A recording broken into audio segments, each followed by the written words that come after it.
વડોદરાના સાંસદ બાળુ શુકલે 5 વર્ષમાં કરેલા કામોનો પ્રજાને હિસાબ આપતા મિશન 2014 નામની ડાયરી બનાવી છે, જેનું ગઈકાલે વિમોચન કરવામાં આવ્યું હતું. વડોદરાના સાંસદ બાળુ શુકલે રાજનીતિમાં નવો ચીલો ચીતર્યો છે. 5 વર્ષમાં સંસદ સભ્ય તરીકે નિભાવેલી કામગીરીનું સરવૈયું તથા કરેલા કામની હકીકતો સાથે મિશન 2014 નામની ડાયરી રજૂ કરી છે.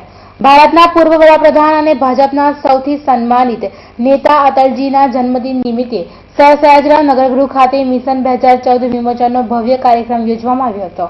સાંસદ બાળુ શુકલની ડાયરીના વિમોચન પ્રસંગે પ્રદેશ ભાજપ પ્રમુખ આર.સી. ફળદુ, નાણામંત્રી નીતિન પટેલ, પ્રદેશ ભાજપ મહામંત્રી ભરત પંડ્યા, પ્રદેશ ભાજપ મંત્રી શબ્દશરણ બ્રહ્મભટ્ટ, મંત્રી જયદ્રથસિંહ પરમાર, ઇલાબા જાડેજા, મેયર ભરત શાહ, શહેર ભાજપ પ્રમુખ ભરત ડાંગર સહિત ધારાસભ્યો વિમોચન પ્રસંગે ઉપસ્થિત રહ્યા હતા.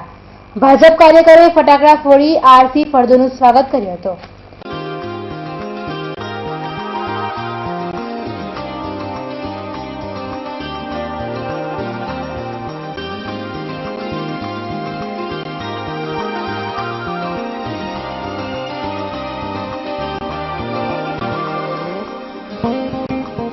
સાંસદ સભ્ય બાળુ શુકલ દ્વારા 5 વર્ષમાં અનેક કામો કરાયા છે. સમાજ સેવાના પણ અનેક કાર્યો થયા છે. આજે પણ સમાજ સેવાનું ઉત્કૃષ્ટ ઉદાહરણ નજરે પડ્યું હતું. મહાનુભાવો સાથે હજારો કાર્યકર્તાઓ, અગ્રણી હોદ્દેદારોની હાજરીમાં સાંસદ સભ્ય તરફથી શહેરના 2 વિકલાંગોને અત્યાધુનિક ચેર અને ગાડી અર્પણ કરવામાં આવી હતી. વિકલાંગ સંસ્થાઓના નરેન્દ્ર પટેલ તથા ગાયક સનત પંડ્યાને સાંસદ તરફથી અનોખી સહાય આપવામાં આવી હતી, જે વિકલાંગોના જીવનમાં નવી ઉર્જાને સંચાલિત કરનારી બની રહી છે.